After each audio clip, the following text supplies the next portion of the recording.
편안하게 고서의 지혜를 전하는 방송 하루입니다. 오늘은 케이트 애킨슨 보햄님의 마음으로 생각하기, 깨달음에 이르는 쉬운 가르침을 함께 읽어보겠습니다. 편안한 마음으로 들어주세요. 내면의 빛을 찾아서 누구나 더 깊고 선명한 깨달음을 원한다. 하지만 삶의 겉모습에 가려 진실을 보지 못하면 아무리 생각해도 깨달음에 이를 수 없다. 겉으로 보이는 것에 흔들리지 않고 그 안의 진실을 바라보는 것, 그것이 깨달음으로 가는 길이다.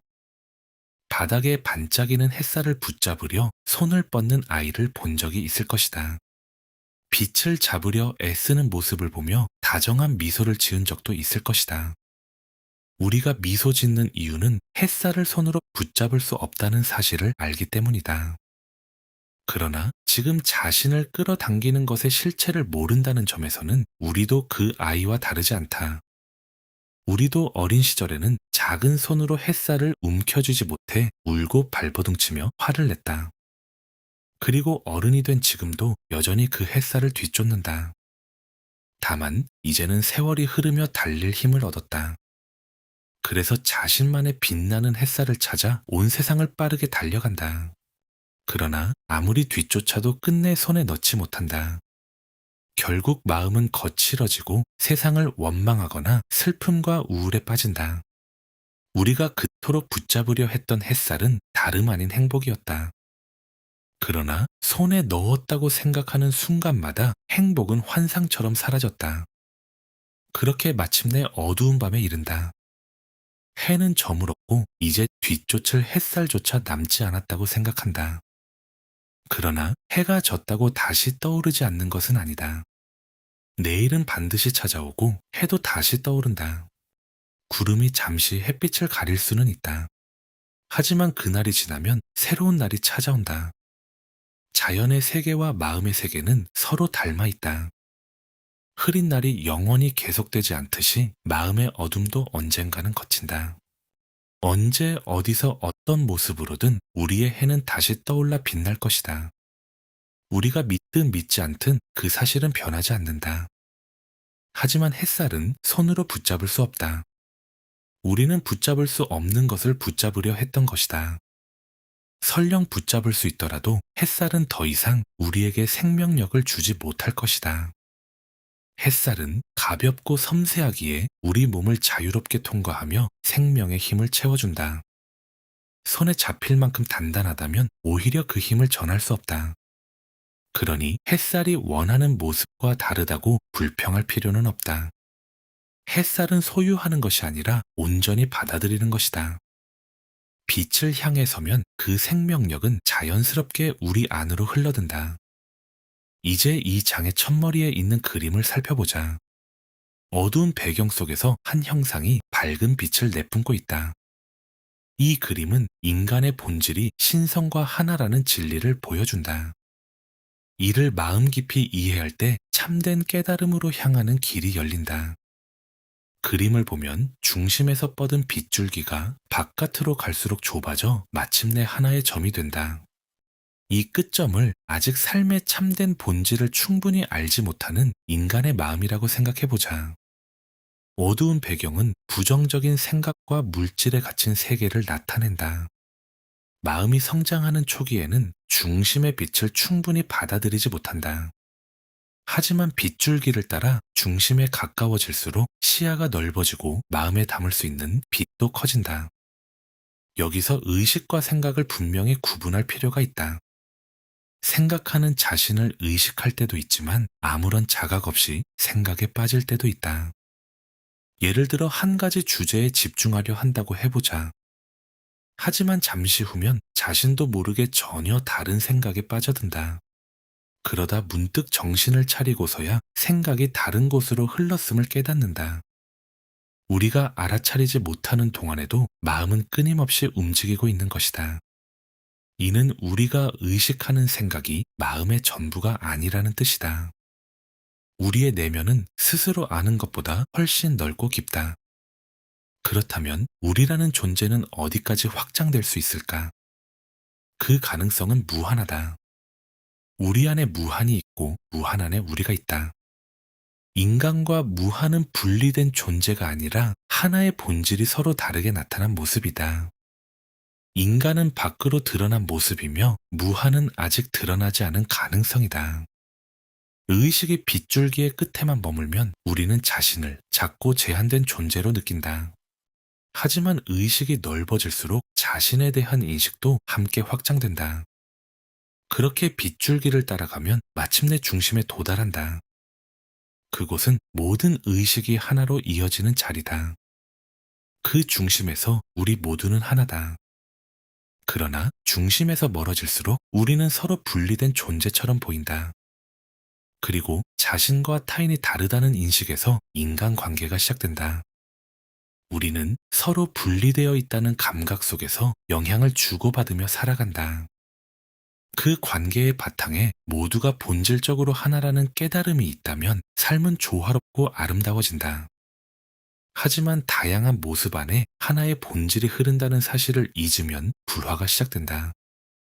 그 불화는 마음의 불안을 만들고 몸의 건강까지 해친다. 사람은 마음 깊이 품은 생각에 따라 살아간다. 따라서 어떤 생각을 마음에 품느냐에 따라 삶은 크게 달라진다. 그렇다면 마음 깊이 생각한다는 것은 무엇일까? 그것은 단순히 머리로 생각하는 것과 다르다. 마음 깊이 생각한다는 것은 생각을 넘어 진정으로 깨닫는 것이다. 우리가 생각이라 부르는 것의 대부분은 의미 없이 흘러가는 잡념에 가깝다. 하지만 마음 깊이 하는 생각에는 삶을 움직이는 힘이 있으며 그것이 바로 깨달음이다.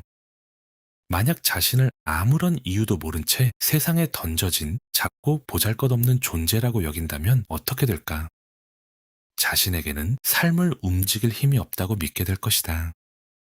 태엽이 풀리면 멈춰버리는 장난감처럼 환경에 따라 움직이는 나약한 존재로 살아가게 된다. 그러나 자신의 태엽을 감는 사람은 바로 자신이라는 사실을 깨달으면 모든 것이 달라진다.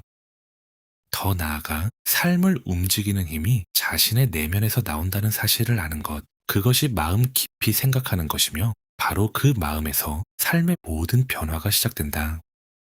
모든 생명의 근원은 하나지만 세상에는 수많은 모습으로 드러난다. 인간은 그 근원이 각기 다른 형태로 표현된 존재다. 모든 존재를 근원까지 거슬러 올라가면 누구나 같은 곳에서 흘러나왔음을 알 수 있다. 우리는 그 근원과 하나이며 단 한순간도 분리된 적이 없다. 이 사실을 어렴풋하게라도 이해하면 내면에 잠든 더 큰 힘을 느끼기 시작한다. 의식이 근원에 가까워질수록 자신을 더 넓고 큰 존재로 바라보게 된다. 이는 인간이라는 빗줄기가 중심으로 갈수록 넓어지는 것과 같다. 인간의 본질은 신성한 존재다. 그 신성이 빗줄기 안에서 한정된 형태로 나타난 모습을 우리는 인간이라고 부른다. 아마 내면 성찰이라는 말을 들어본 적이 있을 것이다. 내면 성찰은 말 그대로 자기 안을 들여다보는 것이다. 의식이 어느 단계에 있든 시선을 내면으로 돌려 존재의 중심을 바라보는 순간 내면 성찰은 시작된다. 그렇다면 내면 성찰은 우리에게 무엇을 가져다 줄까? 아주 작은 노력이라도 내면을 향하면 그 안에 잠들어 있던 더 큰 힘이 드러나기 시작한다. 그 힘은 우리를 더 넓고 강한 존재로 성장시키며 새로운 생명력을 불어넣는다. 내면의 힘이 커질수록 자신을 바라보는 시선도 깊어진다. 그러면 영원한 근원에서 더 많은 힘을 끌어올 수 있다. 이 가르침을 앞의 그림과 함께 살펴보면 빛나는 중심을 발견한다는 의미가 더욱 분명해진다. 그 중심에 가까워질수록 생각은 머리를 넘어 마음 깊은 곳에 닿는다.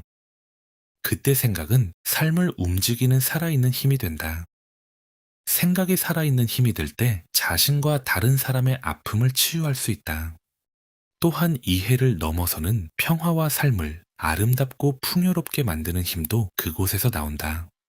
처음부터 거대한 깨달음이 한꺼번에 찾아오지 않아도 조급해할 필요는 없다.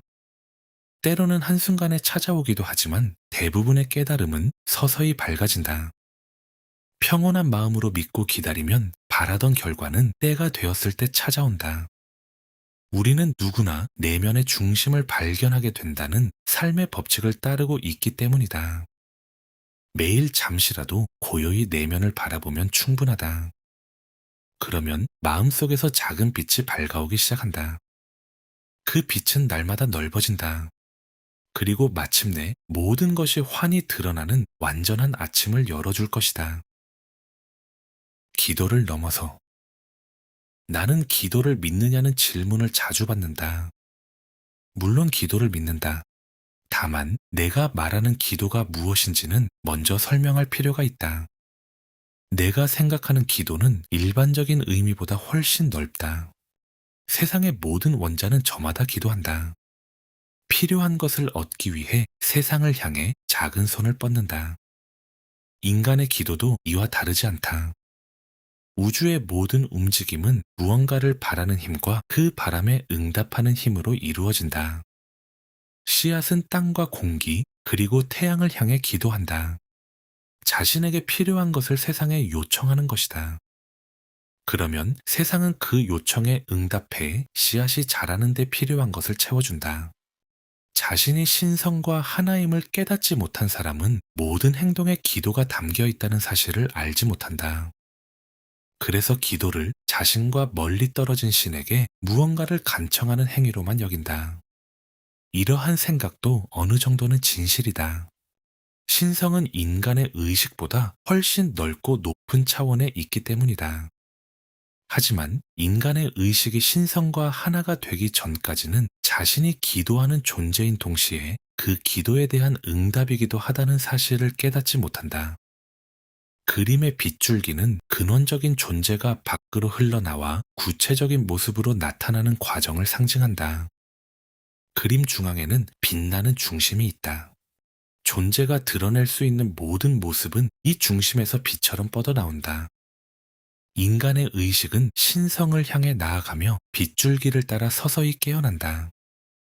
처음에는 외부의 삶과 제한된 현실에 갇힌 빗줄기의 좁은 끝에서 출발한다. 이후 의식은 빗줄기와 함께 넓어지며 마침내 중심의 광대함과 완전한 자유에 도달한다. 그림의 첫 번째 빗줄기는 인간의 의식이 처음 깨어나는 단계를 나타낸다. 이 단계에서는 신성의 존재를 아직 분명히 깨닫지 못한다. 다만 멀리서 다가오는 무언가처럼 그 힘과 영향을 희미하게 느낄 뿐이다. 이는 지구가 태양의 빛과 온기를 받아들이는 과정과 닮았다. 태양의 빛과 온기도 여러 층의 대기를 통과한 뒤에야 지표에 도달하기 때문이다. 또 다른 예를 들어보자. 태어날 때부터 붉은 유리창으로 둘러싸인 감옥에서 살았다면 세상의 모든 빛이 붉다고 믿을 것이다. 하지만 그곳을 벗어나는 순간 빛이 아니라 유리창이 붉었다는 진실을 깨닫게 된다. 이처럼 빗줄기의 끝에서 처음 깨어난 인간의 의식은 신성을 느끼면서도 그 본 모습을 제대로 이해하지 못한다. 그럼에도 본능적으로 신성의 힘을 향해 손을 뻗는다. 아직은 방향을 알지 못해 그 움직임이 막연하고 미약하다. 이것이 인간 의식에서 시작되는 최초의 기도다. 그 기도는 약하고 불완전하지만 지극히 자연스럽다. 성장을 위해 반드시 거쳐야 하는 첫 단계이기 때문이다. 모든 과정에서 시작은 마지막만큼이나 중요하다. 의식이 성장하기 전에 시작된 기도는 빗줄기 안쪽으로 향하는 문을 열어준다. 그 문을 지나면 중심에 조금 더 가까워진다. 그곳에서 다시 기도하면 또 하나의 문이 열린다. 이 과정을 거치며 인간의 의식은 희미한 새벽빛과 같은 첫 단계에서 신성과 하나 되는 단계로 나아간다. 빗줄기의 끝에서 빛나는 중심에 이르기까지 생명과 의식이 서서히 깨어나는 것이다. 그림에 있는 5개의 빗줄기 가운데 4개는 기도가 필요한 성장 단계를 보여준다. 각 단계에서 기도는 의식을 중심으로 이끄는 힘이 된다. 5번째 단계에 이르면 더 이상 기도가 필요하지 않다. 인간이 신성과 하나가 되어 내면의 모든 힘을 자유롭게 사용할 수 있기 때문이다. 이미 모든 것을 지니고 있으므로 더는 아무것도 바라지 않는다. 그저 중심에 서서 현실을 창조하는 말을 한다. 건강과 힘을 말하면 그 말은 구체적인 형태를 얻는다. 생각이 눈앞에 현실로 나타나는 것이다. 모든 존재의 겉모습은 그 안에 담긴 생각과 관념에서 만들어진다.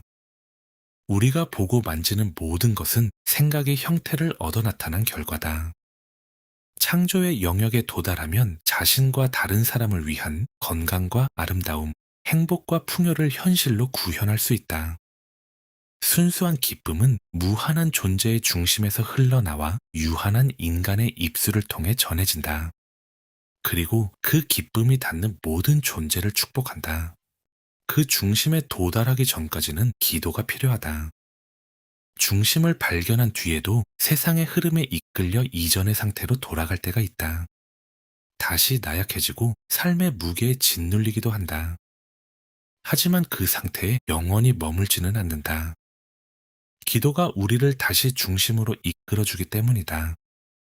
한 번 우리를 중심으로 이끈 기도는 앞으로도 몇 번이고 같은 일을 해낼 수 있다. 그렇게 우리는 마침내 중심의 생명과 하나가 되어 다시는 그 연결을 잃지 않게 된다. 그렇다면 우리는 왜 중심에서 멀어질까? 왜 다시 세상의 흐름에 이끌리는 것일까? 나는 그것이 우주의 근원적인 법칙인 사랑의 힘 때문이라고 생각한다. 사랑은 우리를 때로는 이곳으로, 때로는 저곳으로 이끈다. 수많은 길과 뜻밖의 여정을 지나 가장 충만한 기쁨에 이르게 하려는 뜻이 그 안에 있기 때문이다. 그래서 나는 기도를 믿는다. 하지만 언젠가는 기도마저 넘어서는 단계에 이른다고 믿는다. 기도와 소망은 모두 무언가 부족하다는 느낌에서 시작된다. 그러나 완전한 신성 안에 어떻게 부족함이 존재할 수 있을까? 중심에서 우리는 이미 신성 그 자체다. 다만 빗줄기의 바깥에서는 인간의 모습으로 살아간다.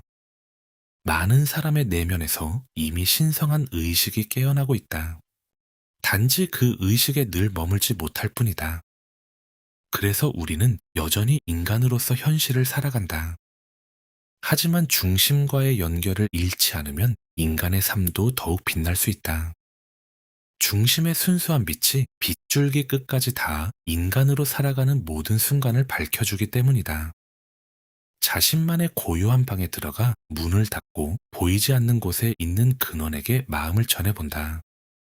그러면 모든 것을 바라보는 근원이 그 응답을 현실에 드러내줄 것이다. 고요한 방에 들어가 문을 닫는다는 것은 침묵 속으로 들어간다는 뜻이다. 외부 세계를 향한 문을 잠시 닫고 의식의 내면으로 향하는 것이다. 그 고요함 속에서 눈에 보이지 않는 존재의 근원과 대화를 나누게 된다. 근원은 우리의 생각을 알고 무엇이 필요한지 이해한다. 그리고 그 응답을 눈앞의 현실에 드러낸다. 내면 깊이 감춰져 있던 가능성이 흘러나와 외부 세계에서 구체적인 모습을 얻는 것이다. 이것이 보이지 않던 응답이 현실에 나타난다는 의미다.